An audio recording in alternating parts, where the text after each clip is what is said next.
think I was mentioning I had a therapy session coming up, and I was like, I'm exhausted.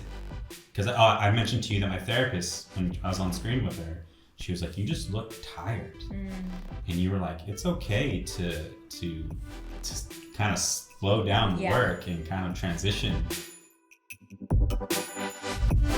Welcome back to Open Late Podcast. I'm your host, Jessica Esfandiary, and today I have with me Roberto Magnifico. That is what we affectionately refer to Robbie, who holds down Main House and who is one of the main people responsible for launching this podcast. She's very kind, but it was all her. All I did was poke her a little bit and push her along the way. You did. I mean, but truly it wouldn't have, I feel like, when you started here, I told you I had this idea and you just kept asking me, what's going on with this podcast? You keep saying you're going to start a podcast and you started in April, right? We are 2-year anniversary. Tomorrow is your 2-year anniversary of working with us. Yeah. Amazing. Wow. Happy anniversary. Yeah. This is your gift. This is my gift. I love this gift. This is beautiful. Well, come on the podcast and divulge your deepest, darkest secrets. Happy anniversary. I love it. I'm happy to be here. This is, like I told you, I was a little nervous, but a little excited at the same time. Yeah. Well, we have a lot to talk about. Yes. You've been on a journey the last 2 years, really, since you started here. I feel like so much in your life has changed. So much of the direction that you were moving has also shifted and accelerated, both in your, career life, working with Pasha, but also your love life and just your emotional intelligence. You did the leadership course. You've been on a accelerated journey. Yeah. My therapist calls it my hero's journey. Your hero's journey. My hero's journey. Yes. Yeah, you're in therapy. Yeah, so I've been really putting myself through it. Life has put me through it, but in the best ways possible. I've learned so much about myself and the world, and it's been hard, but beautiful. Okay. Hard, but beautiful. Yeah. I mean, that's life. Yeah, beautiful struggle. Yeah, the beautiful struggle. Beautiful struggle. We must suffer. Okay, so for people who don't know who you are, sure. Why don't you share just a little bit? Where do I begin? I'm 37 years old, born and raised in Los Angeles. So rare. Very rare. Yeah, I'm not one of a kind, but yeah, I'm rare. You're one of a kind. One of a kind? Oh, that's sweet of you. Yeah. About me, I don't know. I'm a guy that wants the most out of life, just wants to be happy, constantly working on myself. I'm a work in progress, as I like to say, and a person who just wants the best for everybody. I don't really know what other way to put it. That describes you perfectly. So you really do want the best for everybody. I really do. Yeah, I'm such a giver, and I love giving to everybody. And that's something I'm really working on this year, is learning how to receive. Because I'm always giving.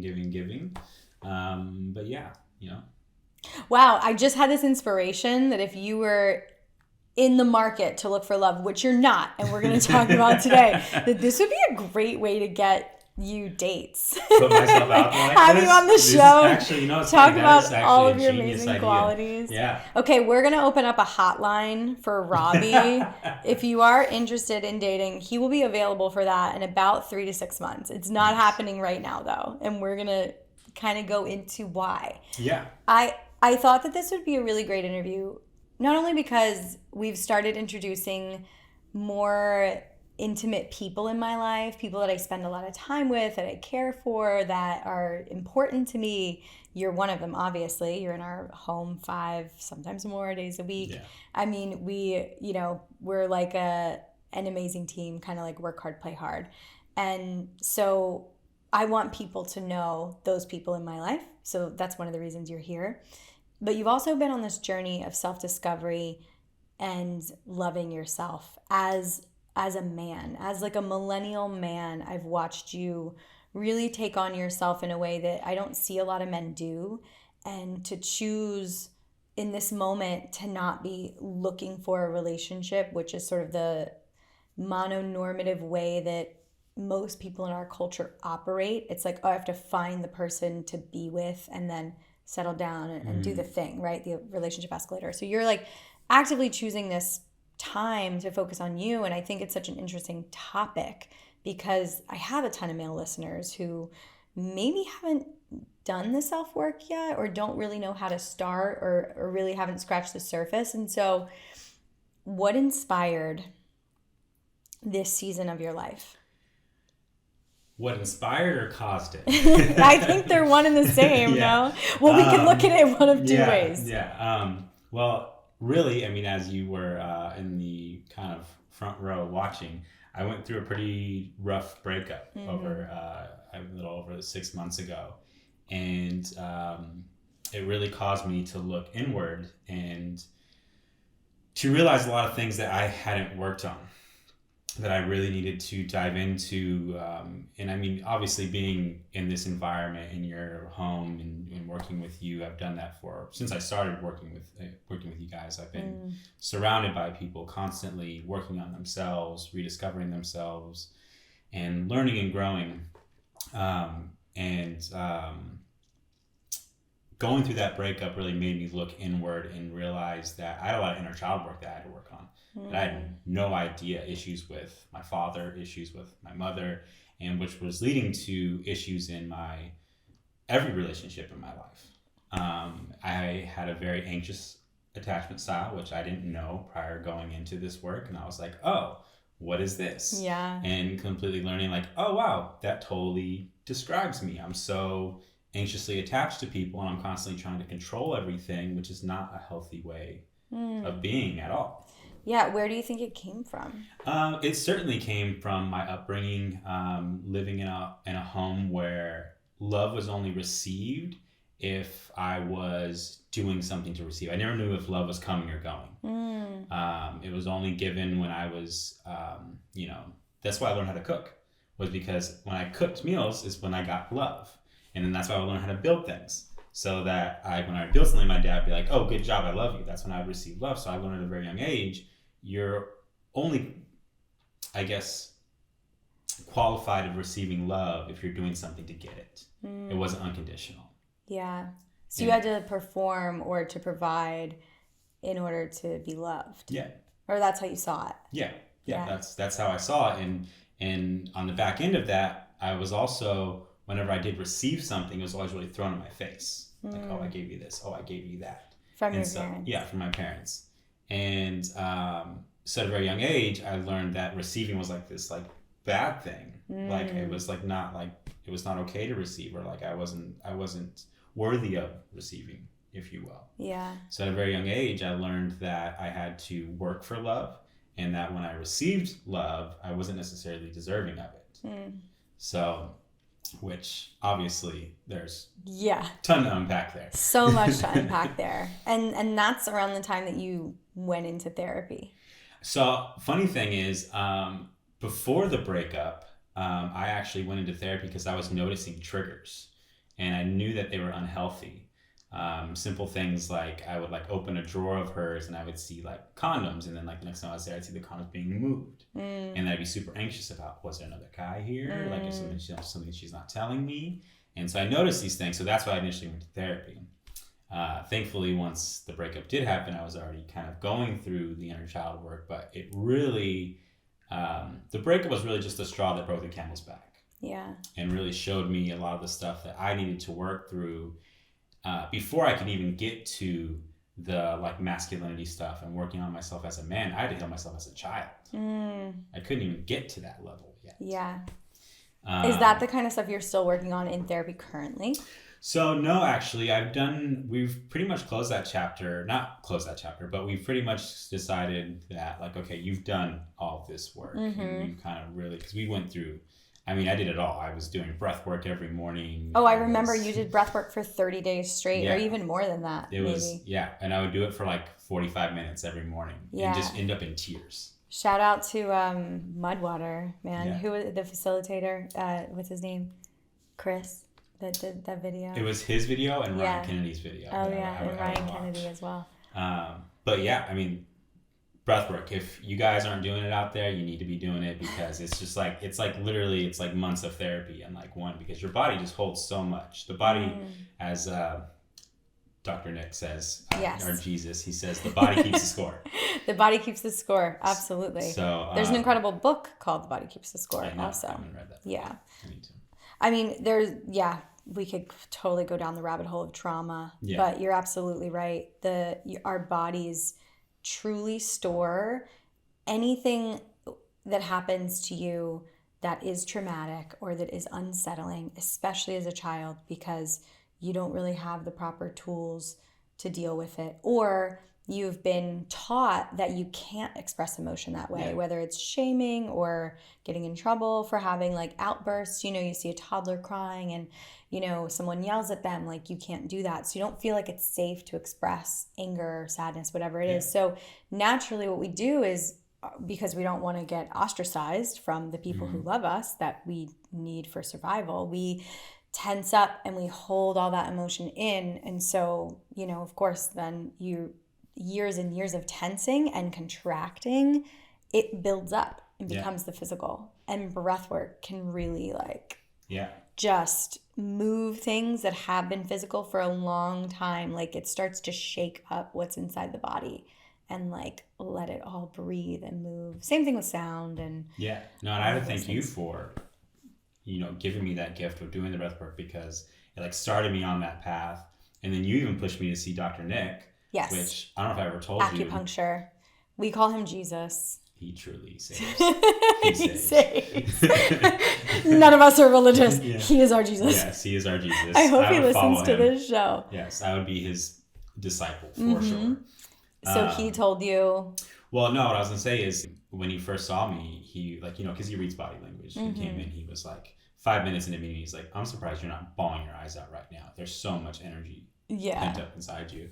And at the end of our session, I think I cried for 30 minutes. Yeah. Bawling, weeping my eyes out. Thank God. Yeah. It was a dark time. Yeah. It was a dark time. It was an actual dark time for you. It was. And there were points and moments where, we started to get a little bit worried because I was worried. Yeah, I mean, you were, teetering with depression tendencies, right? If I could speak so frankly. And I think the breakup was the straw, right? That broke everything down and kind of shattered your idea of yourself in a big way. And then you started doing all of this work and on an accelerated program, because that's how we do it here. But I think there's something really valuable that you learned, at the edge of maybe all of this work. I remember there being a moment where, I don't know if I said it to you or we were talking about it's okay to take a break. Yeah, no, that was, it was you telling me, because I think I was mentioning I had a therapy session coming up and I was like, I'm exhausted. Because I mentioned to you that my therapist, when I was on screen with her, she was like, you just look tired. And you were like, it's okay to kind of slow down the work and kind of transition, or what do you call it? It was a word you always use. I forget what it is, but in any case. Shift or? Integrate. Integrate, yes. Integrate. Yes. Yes, integrate all the lessons that I've been learning and kind of pull back on the, and I think after... The excavating. Yeah. The excavating's exhausting. Man, oh my God, it was so exhausting. But yeah, it was, and I'd learned so much and it was time to start applying those things. I think at that time I went from going to therapy every week to every other week. And it truly did help. Yeah. To kind of okay, I need to stop realizing all these things I need to fix, and maybe just focus on the ones that I realize and kind of just lean into those things. Yeah. There's a beautiful thing that I learned from my coach and kind of somatic body worker, Irene, who wrote The Polyamory Paradox. And I worked with her for the entire last year. We took a break in December because I was traveling and I'm about to travel more. But she talks about the window of tolerance, which is where you stay in the window of just enough stress that you're kind of pushing the edges of your comfort zone, but you don't go outside so much that you're re-traumatizing yourself. And I think that what you learned in that moment of like, okay, maybe it's time to like press pause. Yeah. Because there's only so much that the body can also relearn in that moment or integrate in that moment. The brain needs time. The same way that like as people, we can be active or resting, and we actually need both. And the rest is just as valuable because it's the integration. Like it's like the shavasana at the end of a yoga class. Like without that moment of stillness, the whole hour-long session or whatever you did actually does not affect you as much and doesn't help your body heal as well as it could without the integration, without the shavasana. So I feel like that's what you found and what you learned. And, you know, it's not like you said like kind of close that chapter. Of course, there's always going to be more work. Yeah. Because you evolve and you sort of become this new version of yourself. And like a year from now, you might encounter your inner child in a completely new way. Yes. And so you could always go back, but like it's a nice dance to learn. It is. It's something that I never really had done prior to that. And healing out a lot of these wounds was just amazing for me. I've come out the other end of it just feeling like I'm so happy I went through it. While I was going through it, it was absolutely miserable. Yeah. It was very dark around me. But I'm so happy that it happened. I'm so happy that I had to go through that struggle and go through that because I wasn't approaching relationships right. I wasn't. I thought I knew. I thought I was a secure, confident, masculine, healthy masculine man, but I wasn't. I thought I was. I was showing up as I had a mask on of that, but underneath it all, there was a show going on. I wasn't that confident. I wasn't approaching relationships the way that I needed to really allow myself to be, stepping into my most authentic self and allowing my partner to be their most authentic self. I wasn't showing up the way that I needed to be. Yeah. Okay, well then let's talk about that because we have this book sitting right here. Yes. And this is something you brought up to me that you have been reading. Yes. Because of Dr. Nick. Jesus. And I am a huge fan of this book. David Data, he's an author and has been kind of in this field, right, of like divine masculine and energetic, sexuality for a long time. And I was like, let's talk about this. I mean, it's so good. I mean, so obviously, when you're seeing Dr. Nick, it's not just acupuncture. It's like a little mini therapy session also. Yes. And, one of the things that I talked to him about, because growing up, I really didn't have a healthy example of what a masculine man looked like and learned those lessons from. And I think he kind of picked up on that. And he was like, you should really read this book, The Way of the Superior Man. I think that it would give you a lot of good lessons. And I totally agree. I didn't have a good, example of what masculinity was. And I kind of pieced it together growing up, based on what I learned in society or from friends or just my own assumptions, like just rap music, just you name it. Just like I kind of made up this idea of what it looked like to be a man, and it was just not right. In what way? Let's go a little deeper there. Well, for instance, for me, you know me, I'm a nice guy. I've always been a nice guy. We have a lot of toxic masculinity examples of that in our culture. So I think I went to the other opposite extreme where I was just like the nice guy. So like when I would show up in a relationship, for instance, it was always whatever you want. My needs come last. What do you need? I got you. Let me run off and get that for you. I was just the nice guy. And I've always been the nice guy. Always been told I was the nice guy. And always thought, I was like, well, I'm just being nice. Like I'm being, I'm tending to her needs. I'm tending to what she wants. Also stemming from your pattern of like, let me do for you so I can receive that love. Exactly. Got to prove I'm lovable. Exactly. Not realizing until after I started reading this book that was going against everything that I wanted for myself, for her, for us. It's been just completely mind-bending for me to like read this and be like, oh, I've been going about this all wrong. Okay, so what things? Okay, so if being the nice guy is the don't, what's the do? So it's and that may sound a little like, oh, so you need to be like the mean guy, but no, it's not. It's not that. It's not about being mean. It's about putting yourself first.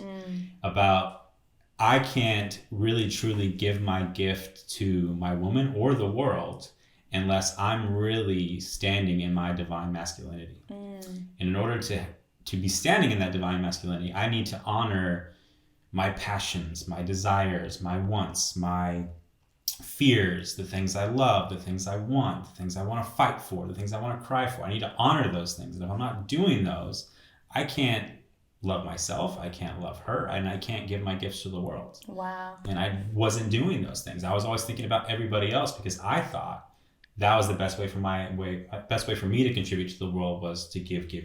Right. Not realizing that if I give to myself, I can give even greater to others and to the world. Yeah, you cannot pour from an empty cup. Yeah.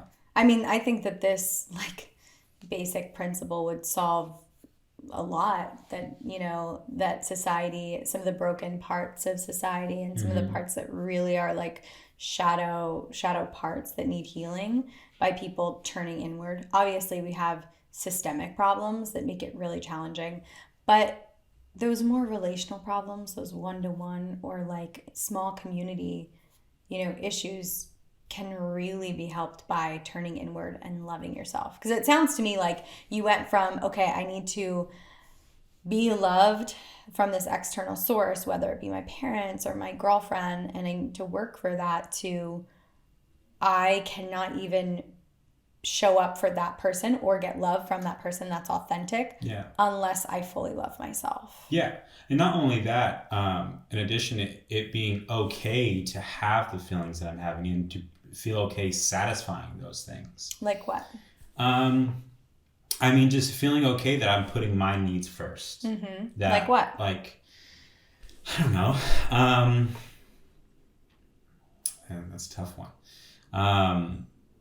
For at least my experience so far, because I am dating right now, casually, as Dr. Nick says, I need to master short-term casual before I'm allowed to move on to long-term committed. Wait, so I love this. I want to take a pause here because I think this is brilliant, and so many people bounce from relationship to relationship. As I pointed out earlier, that sort of ideal of okay, I have to find a person to be with because that's successful. And then we're going to go and do X, Y, and Z that, makes for a happy life. And instead, you're literally on an assignment that says you are not allowed to be looking for someone to be with long term. Yeah. And you are mastering short-term casual connections. Yes. Which are valuable. Why? That is a good question that I probably should go into deeper with Dr. Nick. But for you? I mean, for me, what it is because I was always looking at relationships. I was looking at relationships way too ahead of time. Just living in the moment. And the reason that this assignment got placed on me actually was because it was it was Super Bowl. We were having a party and there was this girl there and she was super cute. She was trying to talk to me. And I just was like, I don't have the energy for this. I don't want to talk to this girl. Super cute. This is what I look for, right? I'm looking for a friendly, cute girl to come up and talk to me at a party. And she's just and I'm like, no, I don't have the energy for this. And it was the week after I saw Dr. Nick and he was and I told him about this and he was like, it's because you guys are playing two different games. She saw a cute guy at a party she wanted to get to know. You're thinking about marrying this chick. Yeah. You're I don't have the energy because I don't have the energy to invest in a lifetime. Yeah. He was like, what game are you playing right now? Yeah. He's like, what are you doing? He was like, no. He's like, you need to go into every situation with just, I want to have fun. That's all you're allowed to do right now is go into every situation with, I just want to have fun and live in this moment and be happy and be a little selfish because these are all things that I don't really think about. Or that you've never done. Yeah, I've never done. Yeah.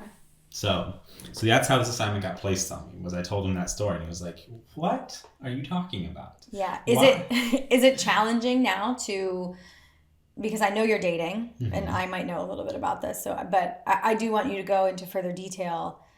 You're dating and what is it like to date multiple people at once without kind of doing that thing that we do as, especially in, monogamy culture where it's I can't date these many people at once, especially if I like one more than the other. Yeah. And if I'm catching feelings for them, then I've got to break it off. You're not really doing that. Or are you? I'm not really doing what exactly? Like, you're not like, okay, I have to break it off with these people because I like this girl better.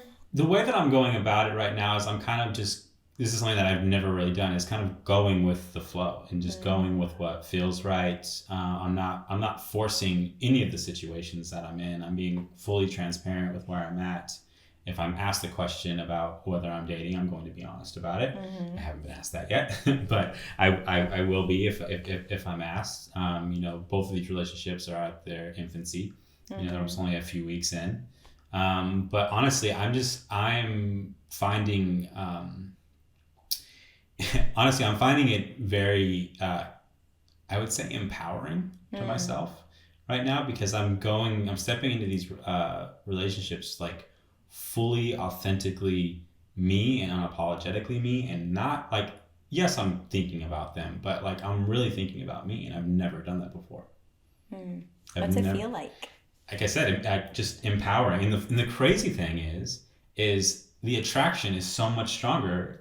As David speaks about it, the polarity between us, because I'm stepping so far into my masculine, it allows her to really step into her feminine, and that's where real passion is driven from, according to him. And I have been seeing it firsthand. Yeah. When I really show up as like this strong, confident man with direction, and I know what I'm doing and I know what I want, like the passion that comes from, the opposite is just amazing. Yeah, it's incredible.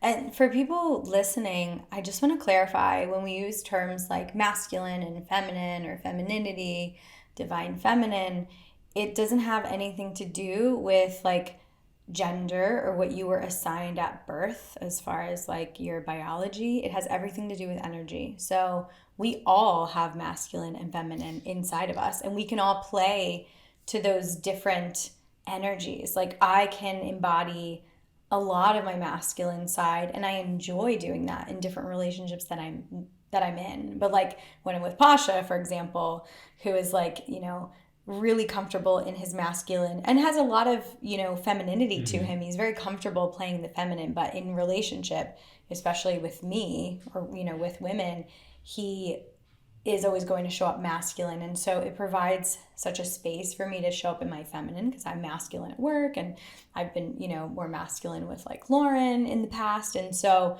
we're just talking about that play of energy. And I subscribe to that 100%. Yeah. Like, desire and chemistry is really the tension between polarity and like sameness. I mean, Esther Perel says it, you cannot have, this kind of chemistry without the distance, without the polarity, without the mystery. What else are you learning from this? I mean, and just to add to that, he actually makes that distinction in his book, that it's not a gender thing, and that sometimes a woman can be more masculine and a man can be more feminine. Sometimes there's neutral parties where people are just neutral, but in order to find real passion, you find it there. Some of the other things, and just to note, like when I say woman, or it's just the feminine. For me, that's what applies to me, but that's not across the board, obviously. Yeah. So the other things I've learned is, again, just leaning more into my masculine energy, but like some of the things that I kind of would shy away from, like taking charge. And like he talks about how like a woman really wants like the killer inside of a man. Like she wants to see that. She wants to be ravaged. Like, and it's really mind opening, because these are all things that I like would not do because I thought they were like toxic, but there actually is a healthy way to go about it. It's not like, oh, listen to me because this is what I'm saying, like let's do. And it's not the opposite of, oh, whatever you say. No, there's like a healthy masculine way to be like passionate about what you believe in, that conveys that you're in control and that she can let go. Because he also talks about, if a man or the masculine doesn't show up in his masculine, the feminine will show up and be the masculine. Has to be masculine, yes. Yeah. And when that happens, she loses trust and attraction. Absolutely. Which was, looking back at all my relationships, I'm like, that makes so much sense. Because I was like, why did attraction fade? It's because I was being the nice guy. I was laying down. I was letting her be the masculine role. So she lost trust and she lost attraction. Yeah. There's nothing more attractive than when a man is confident in himself and takes charge. Still aware of your energy and of your whatever it is, like energy and body language. So it's like in full communication and transparency. And, you know, maybe there's like, depending on the situation, like if it's a sexual situation or even not a sexual situation, maybe there's like a consent talk that's given. Like it could literally be about the restaurant. Yeah. Where like, if you're like, I'd really like to plan this entire date, you know, do you like mind sitting back and I'll like take the lead? And it's like, if a guy wants to do that, it's like, yes, please. Like, I don't want to make another decision. I've been making decisions all day long, you know, or if it's like, you know, wanting to be passionate and like ravaging in the bedroom, like the moment that you have that agreement that, okay, great, you're going to be in control and I'm going to be in my feminine, then you both can let go and be more just in your energy, present with each other, primal, whatever it is. Because, you know, in most situations, women, let me say for myself, I love to be in my feminine because the world really has expected us to be very masculine in order to like get ahead or be successful or whatever it is, be taken seriously, you know, for eons and eons, like the more sexuality you displayed as a woman, the less you would be taken seriously in like a business sense, which is, you know, we're still working with today. But the moment that I can let go and just be and like fully be my feminine is the most attractive thing. And that's the, you know, why I've been with Pasha for so long, because we have that dance. And I'm curious for you, like, because you're dating and you said that you've noticed instantly that this attraction has happened. Like, so what is that like, and how are you, you know, playing with it? How are you getting comfortable with this? It's really a beautiful thing because I'm really feeling like I'm finally showing up as my authentic self. Like I'm not wearing a mask, like, because these are like opinions and things and, you know, that I've always had inside of me. I was just putting myself second and playing small, as we like to say. And just like little things like, you know, the girl that I'm dating right now, like I texted the other day, I was like, hey, I'm picking you up at 7:40, we're going to dinner. And like when I picked her up and we went to dinner, like we were like on the way, she was like, by the way, that was like the sexiest thing. Yes, like, Robbie. Like she like loved it. And that's not something I would typically do. I would typically be like texting like, hey, is it okay? Or like, are you going to be free? It was like, no, it was like, I knew she wanted to go to dinner with me. So I was like, hey, I'm picking you up at 7:40, you know, we're going to dinner. And she loved that. And, you know, I was talking to her, I was actually on the phone with her last night and I was telling her I was going to be on this podcast and we were briefly kind of talking about like she was like, what are you going to talk about? And so I was going over some of the stuff that we've been discussing here. And she was like, yeah, when I'm with you, I feel like you are totally in control. And I know that I'm safe and I don't have to worry about anything. And I just love that about you. And that was just a beautiful thing to hear because that's the exact thing that I was reading about, that I was wanting to accomplish, that I was wanting to convey, is that I'm a strong, confident, capable man. And when you're with me, you don't have to worry about anything. And I think prior to reading this book, I looked at doing those things as a toxic thing. Because I felt like it was like a way of me like controlling a woman, but it's not when it's done in the right way from a genuine place of wanting to just like care for somebody, to allow them to step back and be in their divine, you know, so that I can be in mine. Yeah, I mean, it comes with a lot of intention. Intention is like the key player here, because there could be a text message that comes across and says, I'm picking you up for dinner at 7:45. That doesn't feel safe. That doesn't have the right intention behind it. You know, we're not talking about that, of course. No. But, you know, just to know that it comes from this place of she already knows you and has that, you know, rapport with you that you've built with her. Yeah, not like a first date. Trust you. No. I mean, and some women might find that sexy. Sure. Yeah. But how is this affecting you in other areas of your life? Honestly, I've noticed it also in my career life as well, just because I feel like also there, I'm also stepping more into my masculine there. I'm kind of acknowledging my gifts. I'm leaning into my edge, as David likes to say. I call him David, like I'm on a first name basis with him. Yeah, it's David. David. He said we should always be like kind of like leaning and teetering like on our edge to constantly be pushing ourselves. And I felt like I really started to do that, but also to hone in on my gifts. And I feel like I've been doing that. Like, really been acknowledging the things that I'm really good at and communicating that with, Pasha, and being like, these are the things I need to be focusing on because these are the ways that I can really contribute to the team. Yeah. And it's really just been, and again, leaning into masculine, not being afraid and like sitting back in fear, because that's what I feel like is best. That's what I'm like, oh, okay, like when they're ready for me, they'll tap me in. No, that's not how I really contribute here. I got to step up and be like, hey guys, this is what I can do. Right.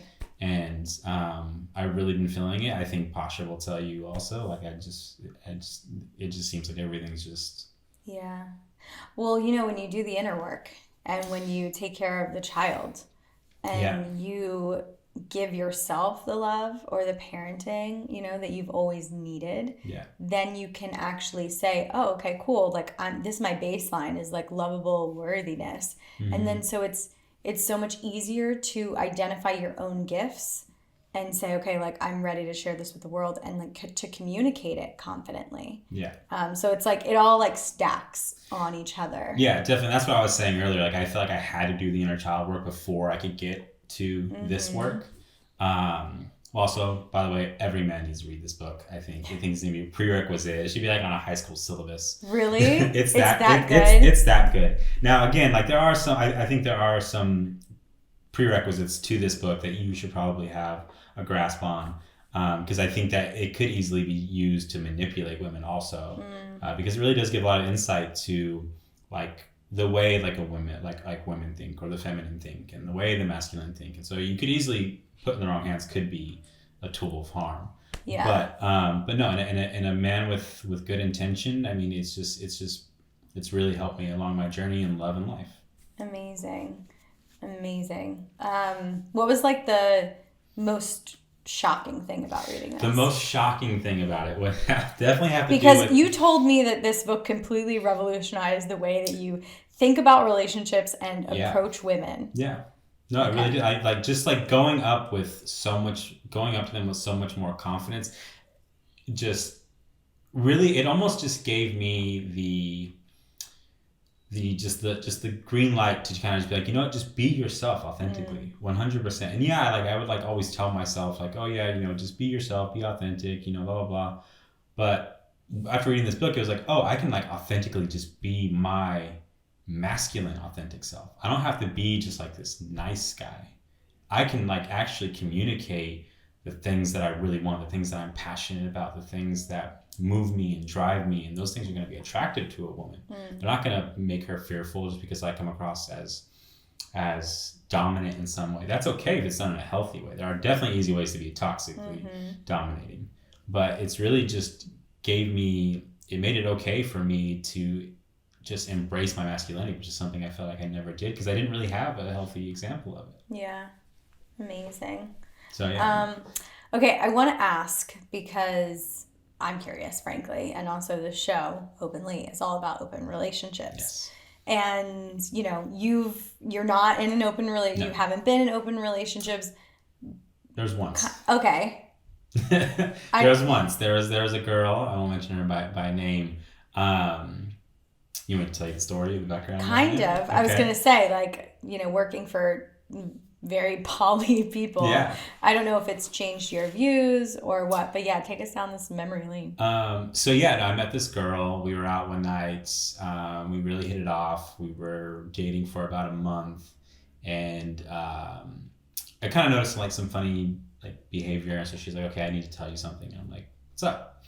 And she's like, "So I'm dating somebody else." And so initially I thought that like, oh, you started dating somebody after we started dating, we really weren't that involved. She's like, no, like I was dating him before you. We've been dating for a while, but we're in an open relationship. I really like you both. And this was completely new to me. How long ago was this? 4 or 5 years ago. Oh, okay. A while ago. And she was like, I really want to continue to see you. And I was like, okay, like, let me think about it. And I thought about it. I was like, I really like her. Like, sure, let's give it a shot. Yeah. And I really did give it a shot. I didn't know enough about it. I don't think I had done all the work that I needed to do before I could do that. And additionally, she continued to still lie about like where she was and who she was with and like the things that she was doing. And so like it just wasn't not a good fit. Definitely put a bad taste in my mouth about it. But since being here and being exposed to, I guess, the potential of it, it is something that is intriguing and eye-opening. I don't know if it's for me. I think, you've asked me before if it's something that I want, and my response to you was just like, I just want to be happy. I don't know what that looks like exactly. Yeah. But I just want to be happy. You started with that. Yeah. That's like how we opened this episode. That's how you introduced yourself. I just want to be happy. I mean, that's all it's about, right? Like, we don't know what that looks like exactly. We figure it out. Well, I love the fact that you're leading with that, because so many people lead with, this is what I need a relationship to look like in order to be happy, or this is what I need to happen, or this is how my partner has to show up in order for me to be happy. And it sounds like with a lot of the work that you've done and with this book, it's all about creating happiness for yourself. And then if someone comes along to complement that, that's amazing. Actually, that's what he calls it. He calls it your complementary opposite. Is what the partner is supposed to be looking for. Interesting. Okay. So how do you think you'll go about re-entering the phase of of non-casual? What would you call that? Like, he calls serious? It long-term committed is what he calls it. Okay. Is that what you're planning on moving to, or do you think you'll like continue to enjoy this long-term? I don't really... short-term casual. Short-term casual, long-term committed are the two. I don't know. I'm taking it one day at a time. I think that's where I used to get into a lot of trouble, is I was planning too far ahead. Instead of just filling into it and going in with less expectations and seeing where it goes. I mean, I'll be honest with you. The girl that I'm dating right now, she's not the girl that I would typically date, but I'm enjoying her so much. We have so much fun together. I don't get triggered by anything, when I'm with her, which is great. She's a wonderful person, and she's not a girl that I typically would have dated in the past. But because I'm going against all the rules, I'm dating her right now. Yeah. And it seems to be going really well. Break all the rules. Break all the rules. Okay, amazing. Well, thanks for giving us a little blip of the way of the superior man. Yes. And your endorsement that all men everywhere should read it. Truly, truly, truly. Do you have any questions for me? Questions for you. Yes, I do have a question that I could ask you, actually. One of the topics that David covers in the book is he talks about conflict when you're in a relationship, and and he basically says to not trust the content of a woman's position, if you will, when she's upset. Basically, don't trust the content of a woman's position when she's upset. Basically, whatever she's saying she's upset about is not actually what she's said about. Really, all she's in that moment, all that's happening is she's feeling unloved. Okay, so it's like essentially what he's saying is, if you get in an argument with your spouse because she's like, your clothes are all over the floor, like you throw your underwear just to the right of the laundry basket, it doesn't even make it in, and I'm like the one who does the clothes, and it's really frustrating and annoying, and like, how could you be so inconsiderate? It's not about the clothes. It's about the fact that like in the energy, like you're not seeing her, like the effort and the work that goes into like the laundry, and how much easier it would be for her and more respectful of a situation if your underwear made it into the basket. Like it's that sort of thing that he's talking about. That sort of thing. And your question is, what's his... No, he has a solution, but I want to hear what you say first. He has a solution? He has how you should approach the situation. You should put your fucking underwear in the laundry basket. That's how to approach it. No, but it is true.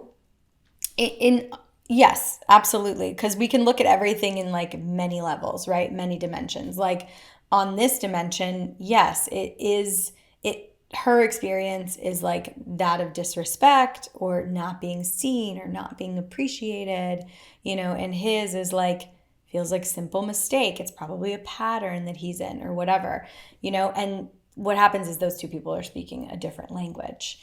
And yeah, like the person who feels like they're not being seen just wants to be seen and loved and taken care of. What should the approach be? Yeah. It's a great question. I think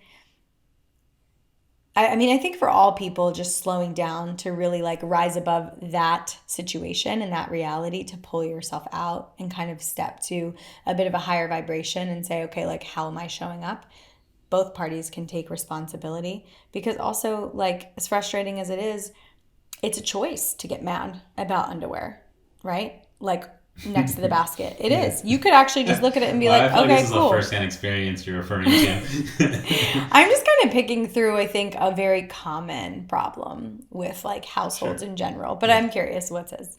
Yeah, so he has a very like low level thing. He talks about like, oh, I told you to get milk today and you didn't get it. Mm-hmm. But he basically says that you should basically kind of like take her like lovingly and like make it like humor out of it, like grab her and be like, I'll take care of that when I'm, don't worry, I'll take care of that, and like open her up and like go belly to belly and like kiss her and love her and like be like, show her that you care about her. Yeah. Because that's not, because basically like I was saying, it's not really about the underwear. It's not. It's about you not recognizing all the effort that I do, mm-hmm.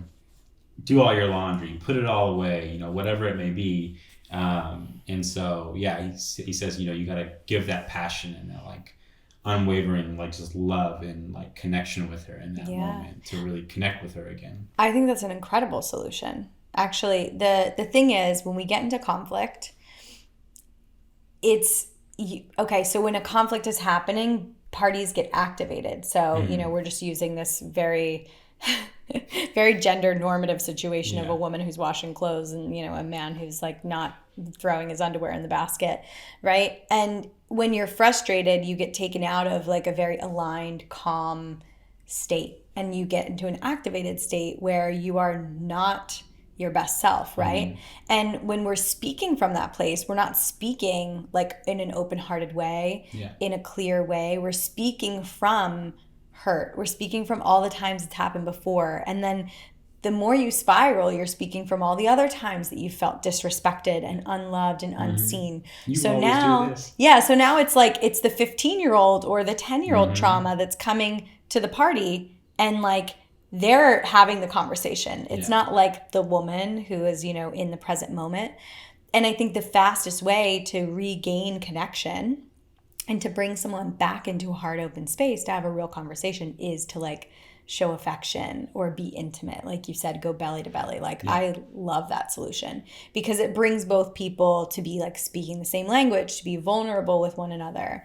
There definitely should be an apology. Yeah. But he does talk about that. It's important to always acknowledge you're a woman, but never try to analyze her or fix her or diagnose her. No, we don't want solutions. No, that's not what you want.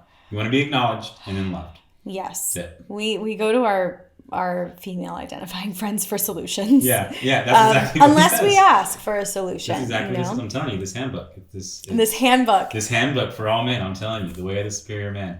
It is the handbook, ladies and gents. No, it is an amazing book. I love his work. And I think that, we can have many more conversations about this, but I'm so glad. Oh, yeah. Easily have more conversations. We didn't even get into the stuff about holding, ejaculating, and like all kinds of things that he talks about in this book. Okay, hold on. This needs to be a bonus episode. Semen retention? Yes. Okay. Yes. Hold the phone. We're going to do a bonus episode about semen retention, okay? But in the meantime, thank you so much for tuning in this week. Thank you so much for coming on the show finally. Yes. Happy 2-year anniversary. This is a great way to celebrate. It really is, actually. Wasn't as bad as I thought it would be. Not at all. It was actually great. I actually had a really good time. Yeah, I'm the host, of course. Obviously. But She's pretty great. Everyone should know that you are really like the main man behind the big push to launch this podcast. You were instrumental in our launch party, instrumental in us choosing, Soulfire as our original production company to like get it all off the ground. And your confidence in me means so much. So thank you. Well, I think I refer to you as my rock. I'm just reciprocating all the love and everything you give to me. So thanks, Robbie. Love you. Love you.